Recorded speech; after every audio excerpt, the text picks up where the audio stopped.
咁咧前嗰排咧行過一間專賣就嚟到期嘅食品或者護膚品嘅鋪頭啦，咁啊就當然零食嗰啲我就梗係有幫襯啦。咁啊行過其中一個貨架啦，就見到呢個產品喎。咁呢支精油寫住玫瑰嘅精油啦，咁樣又寫住係100%從呢個植物提取蒸餾得嚟嘅。咁啊，見到咁樣咧，同埋個價錢咧，只係賣15蚊，咁我拎起嚟睇咯，拎起嚟睇完個內容之後咧，咁我就決定買翻嚟就拍片，諗住同大家分享。咁但係其實買咗一段時間，你見到個盒咧都有啲滄桑啦，一直袋喺個袋度，諗住搵機會咧就坐低慢慢同大家分享。咁啊，其實試完咧，琴日咧上完一個工作坊之後啦，咁有啲參加者都問啦，究竟咧平時咧買精油咧，有啲乜嘢係大家會睇到？究竟我買啲嘢穩唔穩陣啊？咁當然啦，除咗幫襯我之外咧，咁當然個市場或者出邊嘅選擇咁大啦，咁當然大家都有自己即係嘅心儀嘅牌子啦。咁但係佢點樣揀佢咧？如果我又唔可以開嚟聞，或者係試咁樣，咁究竟係點樣可以知道其實佢係賣緊啲乜嘢咧？好，咁我哋睇下個包裝啦，即係頭先我都讀完呢啲啦，咁啊好似真係，咦，真係天然嘅噃，乜都冇加過，又好似係冇溝嘅噃，係咪？好，咁啊內容啦，內容都係呢啲啦，唔好掂個，即係有機會敏感啊，盡量試喺個耳仔後邊啦，跟住咧。跟住就教你點樣用啊，係啦，就係又係要稀釋咗啦，要配方好啦，跟住就可以咧用咗之後咧就可以改善你嘅皮膚啦，好似幾好咁啊，係咪？好啦，咁啊睇後邊咯，我係睇到後邊就決定買嘅。咦，我睇到呢個玫瑰精油，咦，但係佢入邊嘅成分好得意喎，佢寫住咧有呢個礦物油啦，同埋加咗有2個嘅人工添加落去，應該係人工添加落去嘅成分就係聚二甲基食氧烷，係啦。咁另外咧就係玉豆蔻酸異丙酯啊，呢2個都係咧應該係自己額外加落去噶啦。好啦，終於見到一樣較為天然嘅一個成分啦，係啦。呢個咧就係玫瑰花嘅提取液啊，同埋加咗呢個嘅香料落去。咦，咁似乎係咪佢真係100% 嘅純精油咧？係咪？似乎個包裝嘅前邊咧，我哋就見到咧就好似係啦。嗱，我唔計佢係因為喺嗰個12蚊店，所以唔係12蚊店，係嗰個就嚟過期嘅鋪頭，所以先賣得咁平。我唔計佢呢啲啦。咁如果係喺一間鋪頭，你見到嗰支精油係，我當佢買翻一個比較正常啲嘅價錢啦。如果呢支油係當賣普通一般大眾好似薰衣草咁嘅價錢，可能係100蚊以內嘅，咁你可能都會好似寫得幾正常喎，咁我就會買啦咁樣。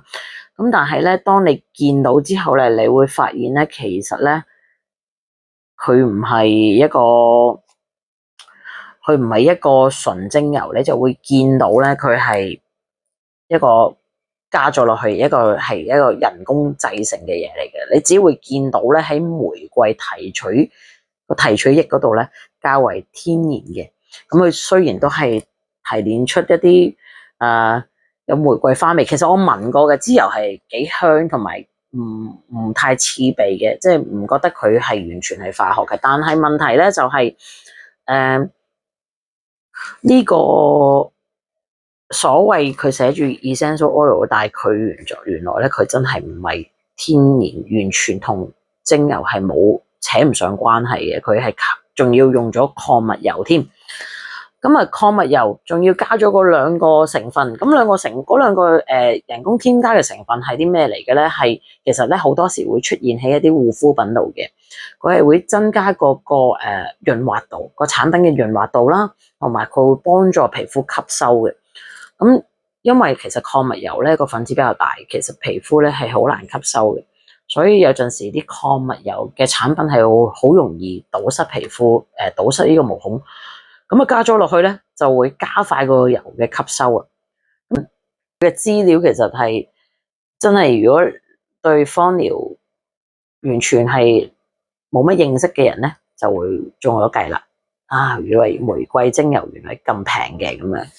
同埋用咗都唔知。咁其實係點樣去睇個包裝咧？以我哋自己為例啦，其實大部分你見到其他牌子啦，都會見到咧佢嘅佢嘅植物嘅拉丁學名係啦。咁呢個從植物學嗰度就知㗎，咁就會知道其實呢支精油係入邊係用喺邊個植物喺邊個種類嘅植物度提煉出嚟嘅，係啦。咁純精油啦，佢個植物嘅產地啦，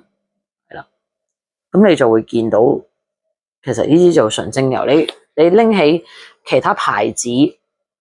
大部分都係有咁樣嘅情況嘅，就一定會有拉丁文嘅，係啦，純精油。咁花味嘅就會見到啦，譬如呢支我哋嘅千葉玫瑰，你就會見到啦，佢係嚟自千葉玫瑰提煉出嚟啦。咁我哋呢支係原精啦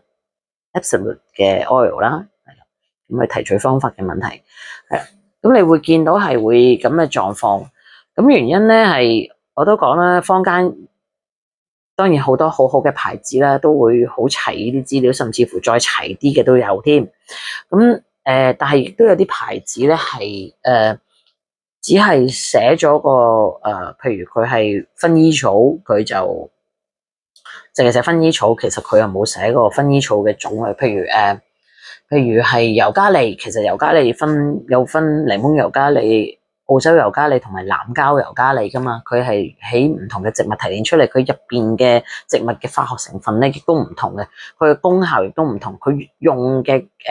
禁忌都會有啲唔同嘅，有啲就佢好容易刺激到皮膚同埋呼吸道嘅，有啲就舒緩嘅，咁所以一定買精油，其中最重要嘅其中一部分啦，就真係睇埋個拉丁學名嘅，係啊，一般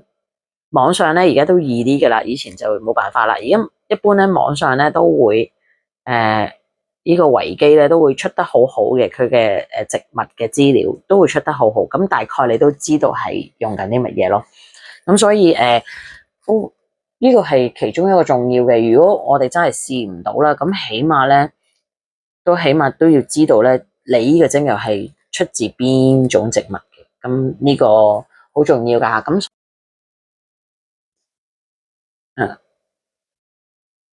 哇！入邊咧顯示嘅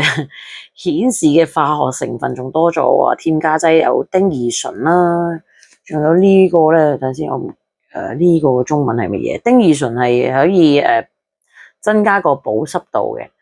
增加皮膚嘅保濕度。其實我覺得佢係想模仿翻，即係起碼我要有翻咁上下嘅功效，同埋苯氧乙醇啦。咁呢本藥醇係，我諗佢係愛嚟做當係抗菌啊，抗菌或者係好啦。咁啊，頭先我哋開嚟試下先吓。我係買咗成有1個月噶啦，咁之前咧就開過嚟聞，都覺得啊個味道都唔係話太難接受嘅，都唔係好人工化，都做得幾自然。哇！完全可能走咗味啊！我一開封咗之後有啲酒味。擺開支水先，費事賣廣告。咁我試下，好似都走咗啲味咁樣，同埋佢都比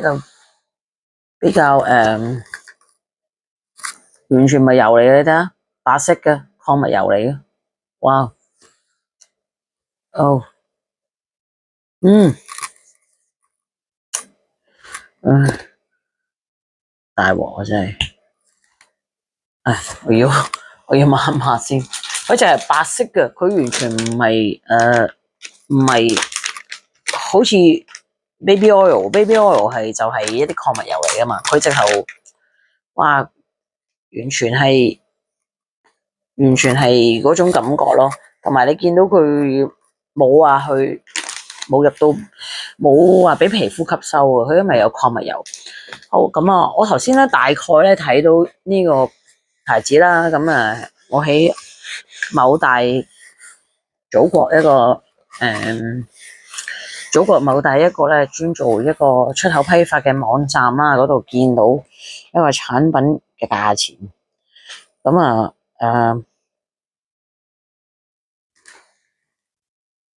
佢最低限度咧600件啦，即係佢個 MOQ 係600件，咁佢就大概係睇唔睇到1毫7仙，咁啊大概港幣嘅過三一支，咁我買15蚊，我買15蚊就佢都賺咗，當埋其他咁樣，佢都賺咗幾蚊噶，係啦。咁如果咁樣咧，其實咧，我見到佢嗰種感覺咧，佢連擴香攞部擺喺個擴香機度咧，我都驚整壞部擴香機啊！咁所以其實你見到佢嘅包裝好似好靚咁樣，咁你哋都要買精油嘅時都要小心，因為其實咧，因為唔可以打開嚟睇啦，咁打開唔到嚟睇嘅時候咧，我哋都變咗咧，真係靠嗰個包裝入邊嘅資料話俾你聽，究竟嗰樣係咪？佢雖然寫住 essential oil，但係佢根本就做唔到。我頭先見到一個歐洲嘅網站係有佢嗰個，佢係有講米字精油，但係入到去咧就已經落咗架啦。咁佢係賣幾多錢咧？佢係4.6歐羅，哇，4.6歐羅都好好賺啊！咁但係我哋而家知道咗佢點樣睇嗰個精油係真假，或者佢入邊係咪一個真正嘅精油嘅話咧，咁我哋知道之後咧，我哋就唔會咁容易俾人哋呃到啦，係咪啊？係啦，買之前就望清楚，係啊，咁就唔好咁容易諗住個價錢啦，10幾蚊就買到支精油啦，咁冇可能啊！就算佢真係歐羅4個幾都好啦，都冇可能嘅，其實係買支玫瑰花水都唔得啦，咁所以大家都可以去，大家不妨我都如果第一留言可以話俾我聽，喂，其實呢支精油我哋唔好嘥咗佢啦。雖然頭先我倒瀉咗，因為好油，佢好點講，好 liquid 啊，係咪啊？即係完全都吸唔到嘅。咁但係唔好嘥有半支。如果你哋有建議，究竟呢支嘢點樣用咗佢咧？咁你可以留言話俾我聽，喺我未掉之前話俾我聽，係啦。咁今日分享咁多之後咧，我哋再有其他嘢，或者你有啲揾到啲產品啊，揾到一啲好得意新奇嘅嘢，你可以即係同我哋 share 嘅話，都可以聯絡我嘅咁樣，咁可以大家分享下，係